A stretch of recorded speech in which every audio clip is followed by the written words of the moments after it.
బాప్తిజం గురించి 2 మాటలు వాక్యం చెప్పిన తర్వాత మనం బాప్తిజం కార్యక్రమాన్ని ముందుకు కొనసాగుదాం. రోమాపత్రిక 6వ అధ్యాయము 3వ వచనం నుండి కొన్ని వచనాలు చదువుకొని ఆ తర్వాత మనం బాప్తిజం కార్యక్రమం కొనసాగుదాం. ఈరోజు మరి బాప్తిజం పొందడానికి ప్రభునందు దేవుని కుమార్తెగా మారడానికి మరి 2 బిడ్డలు ముందుకు వచ్చినారు. స్వప్న అలాగే మార్గరెట్. వారిరువురు గత కాలంగా దేవుని వాక్యం వింటూ ఉన్నారు, మరి చదువుకున్నారు. వాక్యం విని విశ్వసించి తాము పాపలను గ్రహించి పాప క్షమాపణ కోసం బాప్తిజం పొందాలని తీర్మానించుకున్నారు. రాత్రి దినాన ఆ విషయాన్ని తెలియపరిచారు. వాళ్ళ తీర్మానం బట్టి వాళ్ళ సమ్మతి చొప్పునే బాప్తిజంలో సిద్ధపడ్డాం. వాక్యానుసారంగా దేవుని వాక్యం మనం చదువుకొని ఆ వాక్యం ప్రకారంగా వాళ్ళకి బాప్తిజం ప్రయత్నం చేద్దాం. రోమపత్రిక 6వ అధ్యాయము 3 నుంచి చూద్దామండి. క్రీస్తు యేసులోనికి బాప్తిజం పొందిన మనమందరము ఆయన మరణములోనికి బాప్తిజం పొందమని మీరు ఎరుగురా. కాబట్టి తండ్రి మహిమ వలన క్రీస్తు మృతుల్లో నుండి ఎలాగో లేవబడినో అలాగే మనమును నూతన జీవం పొందిన వారమై నడుచుకున్నట్లు మనము బాప్తిజం వలన మరణములో పాలు పొందుటకై ఆయనతో కూడా పాతిపెట్టబడితమే. మరియు ఆయన మరణము యొక్క సాదృశ్యమందు ఆయనతో ఐక్యం గలవారమని ఎడలా ఆయన పునరుద్ధానం యొక్క సాదృశ్యమందును ఆయనతో ఐక్యం గలవారమై ఉందము. బాప్తిజం అంటే ఏమిటంటే యేసు క్రీస్తు వారు ప్రభుతో పాటుగా ఆయన మరణము సమాధి పునరుద్ధానాల్లో పాలుభాగస్తులు అవటం. ఎందుకు బాప్తిజం పొందాలంటే పాప క్షమాపణ కోసం బాప్తిజం పొందాలి. బాప్తిజం పొందిన వారు రక్షించబడతారు, దేవుని వాక్యం జరుగుతూ ఉంది. కాబట్టి నమ్మి బాప్తిజం పొందిన వారు రక్షించబడతారు. కాబట్టి ఇక్కడ వాక్యం కూడా చూడండి, మీరు మార్క్స్ వార్త 16వ అధ్యాయం 16 చూడండి.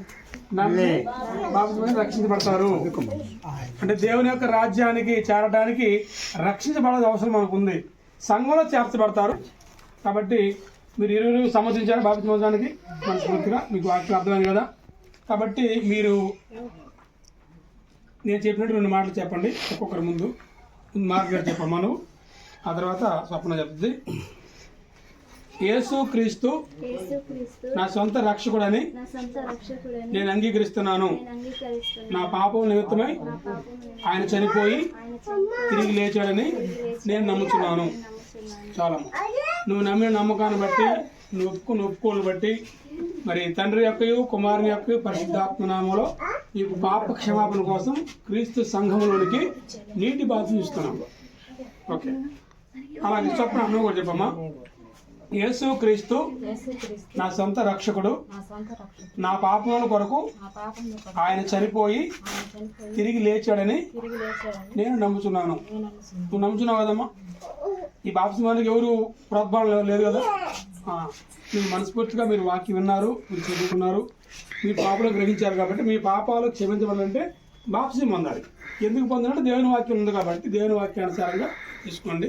కాబట్టి పాప క్షమాపణ నిమిత్తము తండ్రి యొక్కయు కుమారుని యొక్క పరిశుద్ధాత్మ నామములో క్రీస్తు సంఘంలో మీకు బాప్తిజం ఇస్తున్నాం.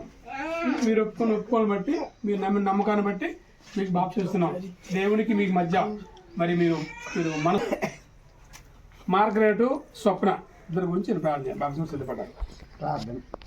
ప్రేమ స్వరూపేణ మా తండ్రి, మీరు స్థితిలో స్తోత్రాలు. ఈ స్థలంలో ఉన్న అందరూ రక్షణ అవుతుంది. మార్గరెట్ స్వప్న మరి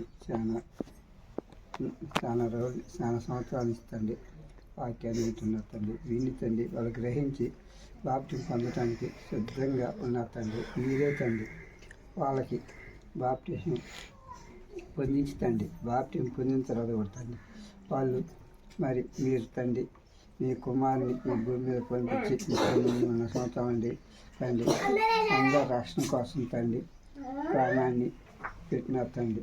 మీ కుమారుని ప్రాణం మీరే అందరికీ వదిలించినారు తండ్రి. వదిలించిన ప్రశ్నిస్తారు తండ్రి. అట్లనే తండ్రి బాప్టిజం పొందిన తర్వాత మేము కూడా మా శక్తి వంచన లేకుండా మేమందరం వాక్య ప్రకారం పనిచేసే భాగ్యాన్ని కూడా దయచేయమని మీ కుమారుడైన యేసుక్రీస్తు నామమున ప్రార్థిస్తున్నాం తండ్రి. అందరికీ వందనాలు. ఒక్కొక్కరండి ముందు రండి మార్గరెట్. ఇంకోరు ఇక్కడ ఉండి.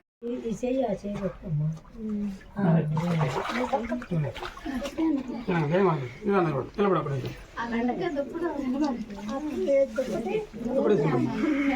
పొందాడమ్మా కాలు చెప్పుతుంది అట్లా